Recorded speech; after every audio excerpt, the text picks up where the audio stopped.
नमस्कार, आप देख रहे हैं खबर दिन भर। देसी खबर वाला झारखंड पर रोज सुबह 6 बजे आने वाला आपका खास कार्यक्रम, जहां आपको मिलती है झारखंड की बीते 24 घंटे की सबसे जरूरी और काम की खबरें, आसान भाषा और देसी अंदाज में। तो चलिए बढ़ते हैं आगे और जानते हैं आज की बड़ी और महत्वपूर्ण खबरें। सावन की पहली सोमवारी पर बाबा नगरी में बरसेगा मॉनसून, 9 जिलों में भारी बारिश का येलो अलर्ट। सावन माह की पहली सोमवारी पर बाबा बैद्यनाथ की नगरी देवघर पर इस बार मॉनसून मेहरबान रहेगा। भारत मौसम विज्ञान विभाग आईएमडी के रांची केंद्र ने 14 जुलाई से राज्य के 9 जिलों के लिए भारी बारिश का येलो अलर्ट जारी किया है।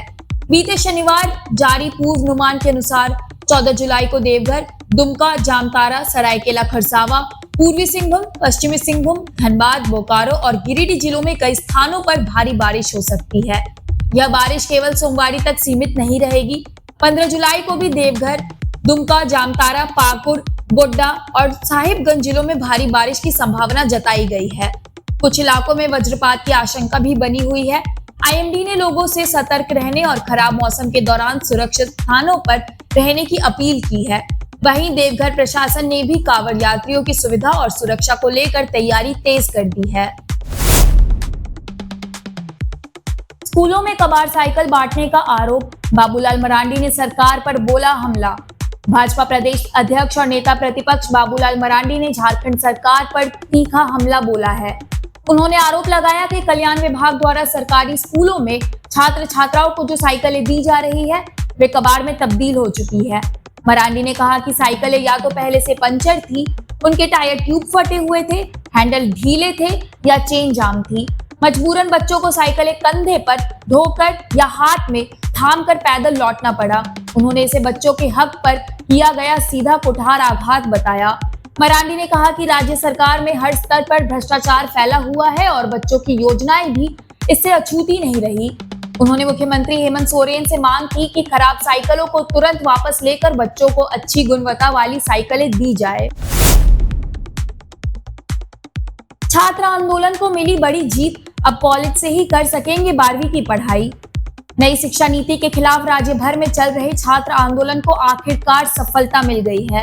राज्यपाल द्वारा जारी आदेश में साफ कर दिया गया है कि जो छात्र 11वीं की परीक्षा पास कर चुके हैं वे अब उसी कॉलेज से 12वीं की पढ़ाई कर सकेंगे जहां उन्होंने 11वीं में नामांकन लिया था। इस फैसले से छात्रों में खुशी की लहर दौड़ पड़ी। गिरिडीह के झंडा मैदान में रविवार को छात्रों ने एक दूसरे को गुलाल लगाकर और मिठाई खिलाकर जश्न मनाया। पटाखे भी फोड़े गए। छात्रों ने कहा कि राज्यपाल ने उनकी आवाज सुनी और समय पर सही फैसला लिया। अखिल भारतीय विद्यार्थी परिषद एबीवीपी ने भी इसे अपनी बड़ी जीत बताया। संगठन ने कहा कि यह छात्रों के साथ साथ उनके संघर्ष का नतीजा है। गौरतलब है कि नई शिक्षा नीति के तहत राज्य के डिग्री कॉलेजों से इंटर की पढ़ाई बंद करने का फैसला लिया गया था, जिससे हजारों छात्र प्रभावित हो रहे थे। इस फैसले के खिलाफ जगह जगह विरोध प्रदर्शन हुए, जिनमें गिरिडीह की छात्राओं ने भी जोरदार भागीदारी लिया था।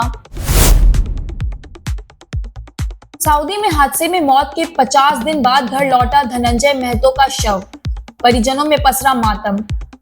हजारीबाग जिले के विष्णुगढ़ थाना क्षेत्र अंतर्गत जोबर पंचायत निवासी धनंजय महतो का शव 50 दिन बाद बीते रविवार विमान से रांची पहुंचा। करीब 1 साल पहले रोजगार की तलाश में सऊदी अरब गए धनंजय वहां एलएनटीडी कंपनी की ट्रांसमिशन लाइन परियोजना में हेल्पर के रूप में काम कर रहे थे। काम के बाद ताबुक शर्मा रोड स्थित तमामी कैंप परिसर में जब वे बालकनी में मोबाइल पर बात कर रहे थे तभी अचानक चक्कर खाकर नीचे गिर पड़े। अस्पताल में इलाज के दौरान उनकी मौत हो गई थी। धनंजय अपने पीछे पत्नी गीतांजलि देवी और 2 बेटे संजय कुमार व सुनील कुमार को छोड़ गए हैं। दिल्ली में रघुवर दास हेमंत सोरेन से मिले, शिबू सोरेन के स्वास्थ्य की ली जानकारी। झारखंड के पूर्व मुख्यमंत्री रघुवर दास ने बीते रविवार दिल्ली दौरे के दौरान मुख्यमंत्री हेमंत सोरेन से मुलाकात की। यह भेंट राजधानी दिल्ली में हुई, जहां रघुवर दास ने झामुमो संस्थापक वरिष्ठ नेता शिबू सोरेन के स्वास्थ्य की जानकारी ली। उन्होंने कहा कि बाबा बैद्यनाथ से प्रार्थना है कि गुरुजी शीघ्र स्वस्थ हो और एक बार फिर झारखंड की सेवा करे। गौरतलब है कि शिबू सोरेन पिछले कुछ हफ्तों से बीमार है। उन्हें मल्टीपल ऑर्गन नॉन फंक्शनिंग की शिकायत के बाद दिल्ली के सर गंगाराम अस्पताल में भर्ती कराया गया था। फिलहाल डॉक्टरों के मुताबिक उनकी हालत नियंत्रण में है। इससे पहले कांग्रेस नेता राहुल गांधी और भाजपा के बाबूलाल मरांडी समेत कई बड़े नेता भी अस्पताल पहुंचकर शिबू सोरेन का हाल ले चुके हैं। वांटेड नक्सली जगन लोहरा गिरफ्तार, कई मुठभेड़ों में था शामिल। लंबे समय से पुलिस को चकमा दे रहा कुख्यात नक्सली जगन लोहरा आखिरकार पुलिस और सशस्त्र सीमा बल की संयुक्त कार्रवाई में गिरफ्तार कर लिया गया। वह नकुल यादव गिरोह का सक्रिय सदस्य था और भाकपा महुआबादी से जुड़ा हुआ था। पिछले कुछ समय से वह पेशरार थाना क्षेत्र के रौरद इलाके में छिपा हुआ था। गुप्त सूचना के आधार पर पुलिस और 32वीं वाहिनी सशस्त्र सीमा बल की टीम ने उसके घर पर छापा मारा और उसे धर दबोचा।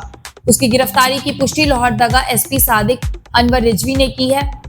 जगन लोहरा छिपादौहर थाना में दर्ज कांड संख्या 14/2020 में वांछित था और रमन दाग जंगल में सीआरपीएफ व पुलिस पर हुए हमले में शामिल रहा है। उस पर सीएलए एक्ट के तहत गंभीर आरोप है। फिलहाल पुलिस उससे पूछताछ कर रही है और नक्सली नेटवर्क से जुड़ी जानकारियां जुटा रही है। झारखंड की खबरों का सिलसिला यहीं समाप्त होता है। जुड़े रहिए देसी खबर वाला झारखंड के साथ, क्योंकि कल सुबह ठीक 6 बजे हम फिर हाजिर होंगे झारखंड के बीते 24 घंटे की तमाम महत्वपूर्ण और आपके काम की खबरों के साथ। मिलते हैं कल सुबह, तब तक अपना और अपनों का ख्याल रखिए। बहुत बहुत धन्यवाद।